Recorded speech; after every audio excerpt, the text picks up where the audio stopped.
Hello everybody, welcome back to my channel. I'm Lisa with Lisa Capen Quilts. Today we're going to be making this super cute Tooth Fairy Mugrug with a little flap pocket. Isn't that adorable? So many different ways you could customize this. The way that the pattern is laid out, you could leave it just like this, which I think is super adorable. Put your little sippy cup there. They could spend the whole day celebrating that they've lost their tooth. There's a pocket for the tooth, and this will be really easy to find underneath of a pillow too. I'm just saying. And so yeah, the tooth doesn't get lost. They can celebrate all day that they've lost their tooth. So many ways you can customize this. I used heat transfer vinyl on this one and sewed a little button to the flap. It doesn't really button anything to anything, but it stays closed just the way that the design of the pattern, the way that it was made.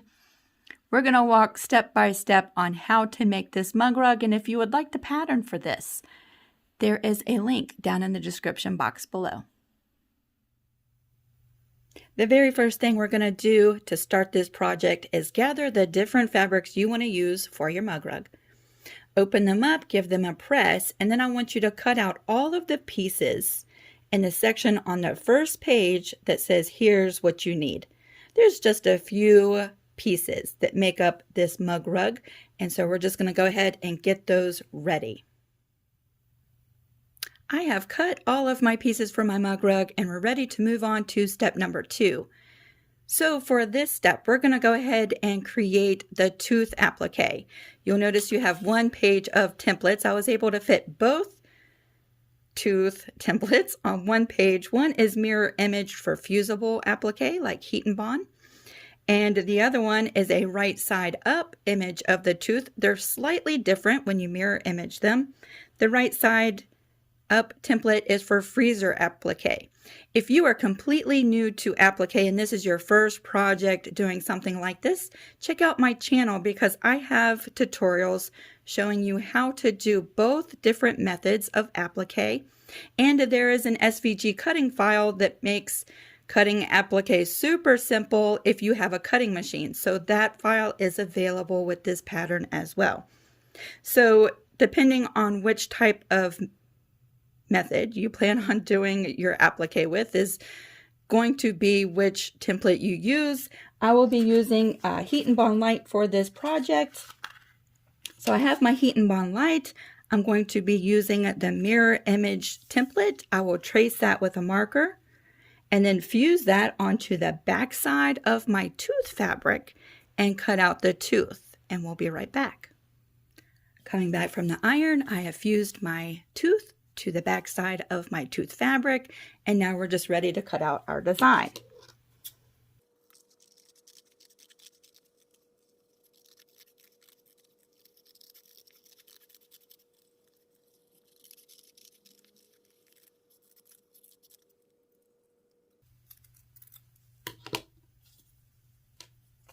All right, there's my little tooth. I'm going to remove the paper backing.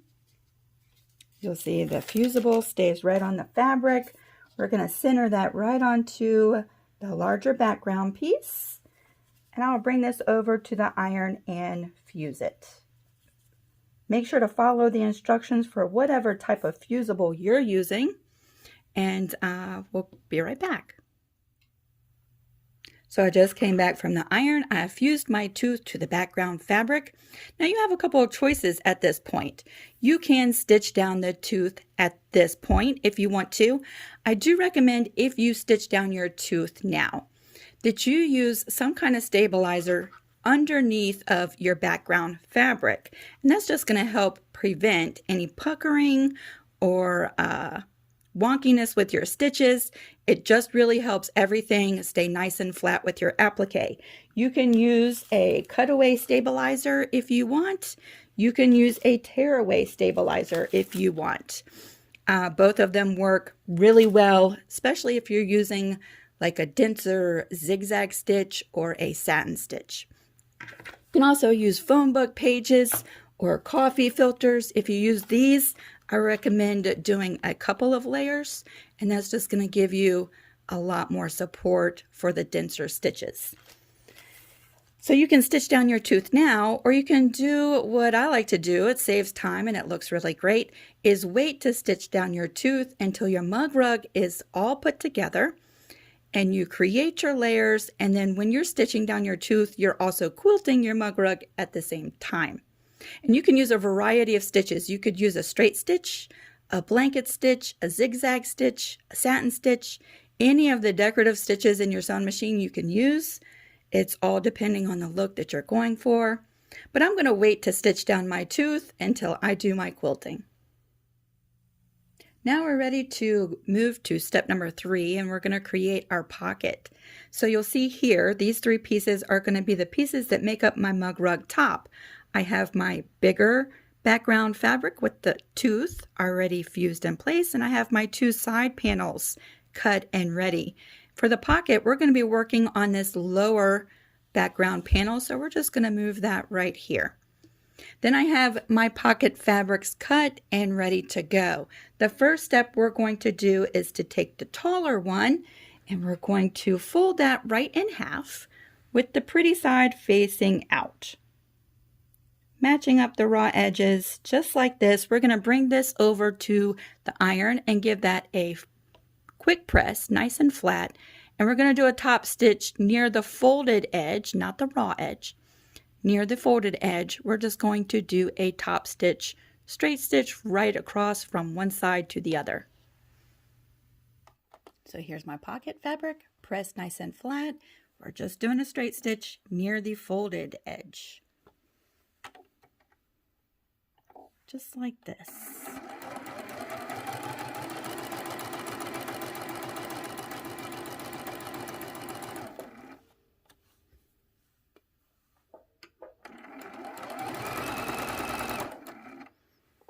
Arm's going to be in the way for a second. Just like that. We don't have to backstitch at the front or the ending because this is going to be locked in to other seams. But that straight stitch is just going to finish off the folded edge of our pocket. Let's move over to the iron for the next step of this pocket. Coming back over to the iron, I'm just going to press that seam that we just sewed so everything lays nice and flat. So here's our pocket. This is the background panel that we are adhering our pocket to, and I'm using the same fabric for both, so I'm hoping that you can see and it doesn't all blend in. As a tip, when you open up the raw edge of your pocket, I like to sometimes, where's my glue stick? I like to sometimes just add a little bit of glue in there to help keep this pocket closed at the raw edge while we are creating this part of the mug rug. So I'm just going to flatten that down just like that and give that a press to dry the glue. And that's just going to help those 2 layers stay in place while we're finishing up the pocket. So here is my background fabric. We want to match the raw edge, not the folded edge, the raw edge, to the bottom of this bottom panel, just like that. You can pin this in place if you like to use pins. For me, I'm going to glue based right close to the edge on the back side of this pocket, both sides, and then along the bottom. Just like that, just a couple of little dots of glue, and now we're going to match up the raw edges at the bottom. Just like that, and then let's dry that glue with a good hot iron. Just like that, and now we're ready to make the little flap that goes at the top. So our pocket is halfway made. Step number 4, we're going to create the little flap that goes right over top. For this part, you'll need to cut out the little template for the pocket flap directly on the line from the pattern. And we need the pocket flap fabric. For this one, unlike this part of the pocket, we are going to fold this one in half with the pretty sides facing each other. Just like that. We're going to give that a press. Just like that. And we're going to align our paper template with the flat edge, matching the two raw edges, not the folded edge, but the two raw edges. We're just going to line that up directly like that. And I like to use a heat erasing pen. These marks are going to disappear. Or you could use a pencil, something that's not going to show through your seam once you sew it. Just going to hold that in place, and I'm going to trace the outline of this pocket.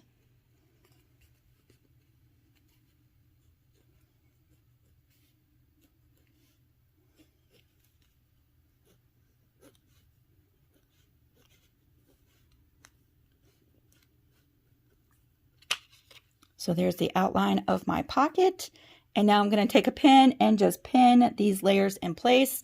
We're going to take this over to the sewing machine and we're going to sew directly on the line all the way around, and making sure to do a back stitch at the beginning and the end to lock these stitches in place. Here we are back at the sewing machine.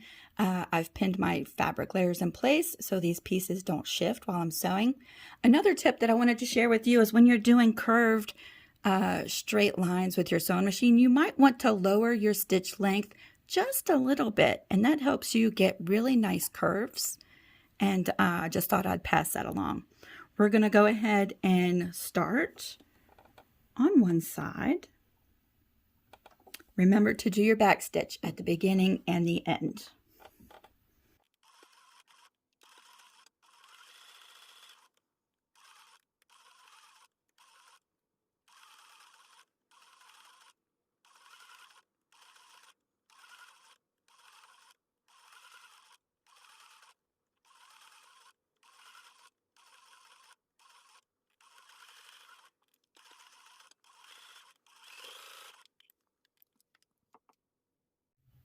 We're back at the iron. I'm going to remove this pen. I'm just going to give this a quick little press, nice and flat.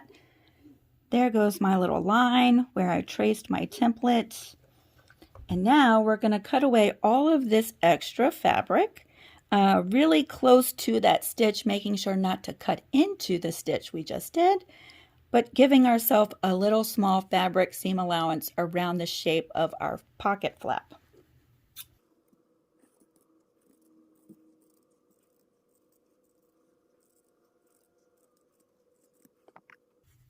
There we go, and now we can turn this right side out. Just like this, and I like to rub my finger right along that seam and poke all of that seam out. Just like that.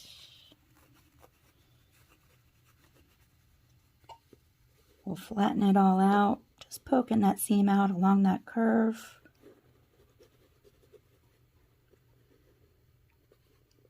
Just like that. And now we can iron and flatten out the pocket flap.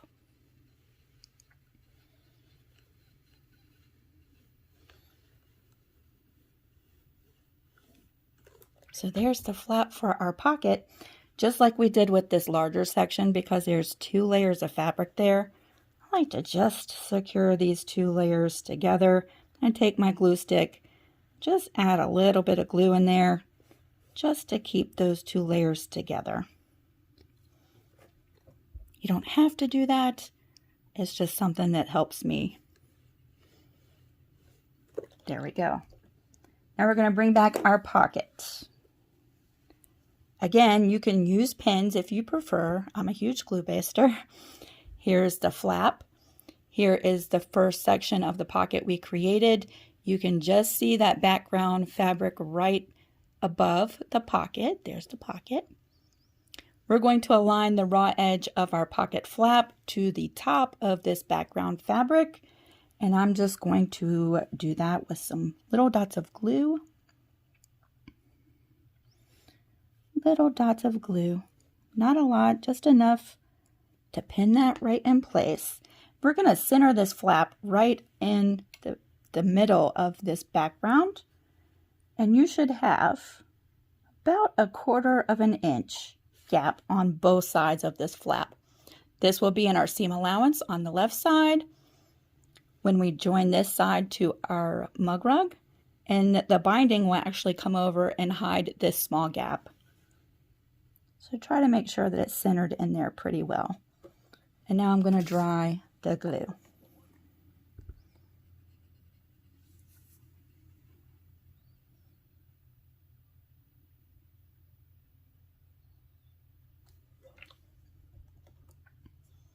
So there is the flap for our pocket. Now we can take the square that goes right above it, and we're going to attach that piece to our pocket right in this seam with a 1/4 inch seam allowance. Setting my machine at a 1/4 inch seam allowance, here's the top panel and here is the pocket panel. We're going to flip this pretty side down and line that up to the bottom panel just like this. And we're going to sew this seam with a 1/4 inch seam allowance. You will have some thickness of that pocket flap, so make sure you go nice and slow.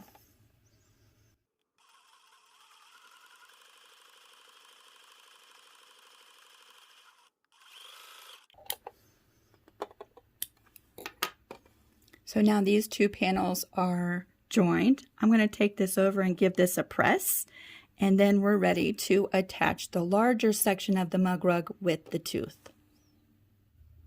Once you've joined these two pieces, this whole side panel should be the same measurement as this larger tooth panel from top to bottom. Because of the nature of the seam with that top flap, my seam, I pressed towards this top panel in case you were wondering which way to press that seam. It just naturally wants to go in that direction because of the flap fabric in that seam. So now we're ready to turn this right side over and sew this seam with a 1/4 inch seam allowance, and then our mug rug top will be done.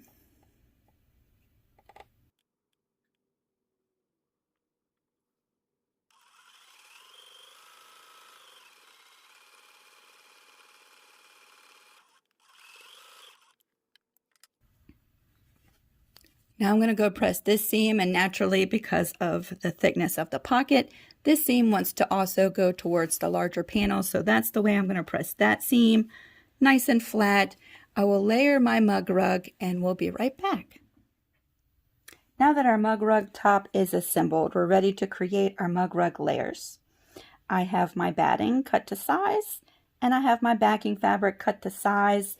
And at this point, you can pin base these layers together or glue base them like I like to do. We're going to center the batting and the mug rug top right in the middle of our backing. This pattern does give you an inch on all sides in the measurements to use the back as your binding, so that's what I'm going to do. Or you can remove all of the extra backing and do a traditional binding if you want to. To use the back as my binding, I sometimes like to bring in 2 smaller rulers and measure 1 inch over, and I'll leave that there.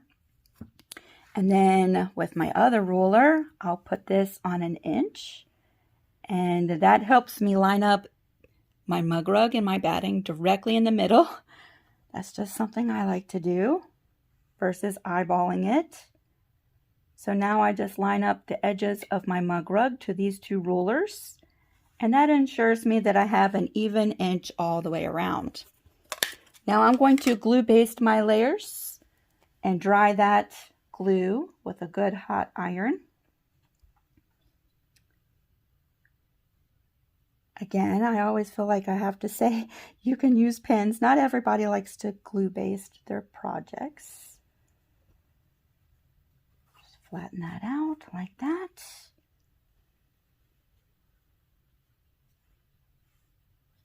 Just putting a little bit of glue here and there like that. And I'm going to go ahead at this point and fold and do my binding. Okay, on these smaller projects, I like to do that because it helps my project stay nice and square. Sometimes if I bring my mug rug top over and do my quilting first, sometimes it gets a little bit out of shape, right? So if we do the binding now, everything stays nice and square.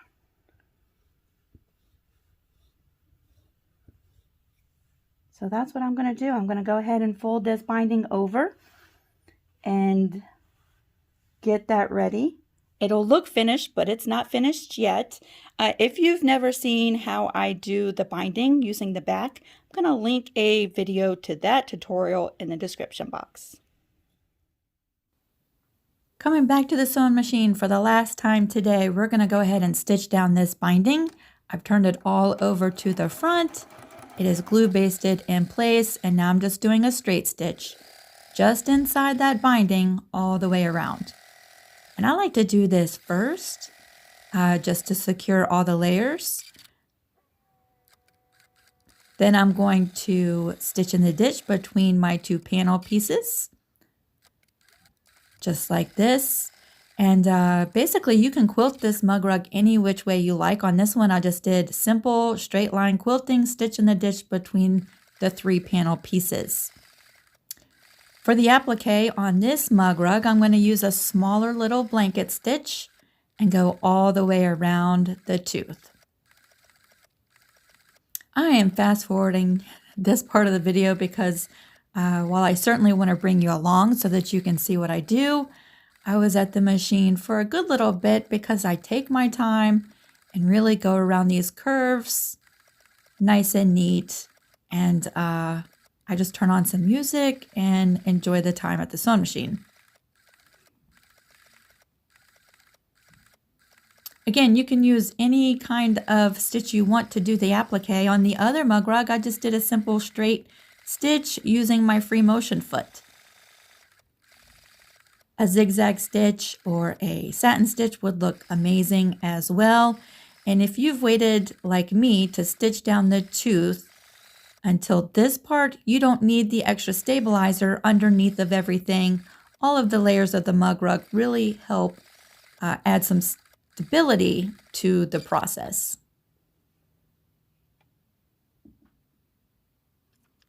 So now that she's all quilted, I do want to customize this one. So I cut out the name of my cousin's little girl she is expecting, and I thought this would be cute. I used heat transfer vinyl and my brother's Scan and Cut, and with this heat transfer vinyl I can just use my iron, which makes it nice and quick, and I just applied the name inside the tooth. You could use fabric markers. You could embroider on your mug rug if you have an embroidery machine. You could use fabric paint. There's all different kinds of ways that you could customize these mug rugs if you wanted to. I thought this was super cute. Just adding a name and a little saying that says "My Tooth" with an arrow pointing to the pocket.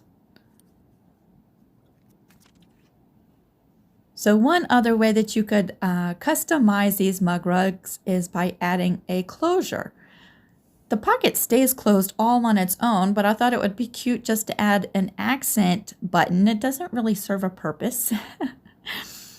It just looks really cute. So on this one, I'm going to add a little pink button, and I'm just hand sewing it with some embroidery floss to the flap. You could add Velcro if you want to secure that pocket. You could certainly do that as well.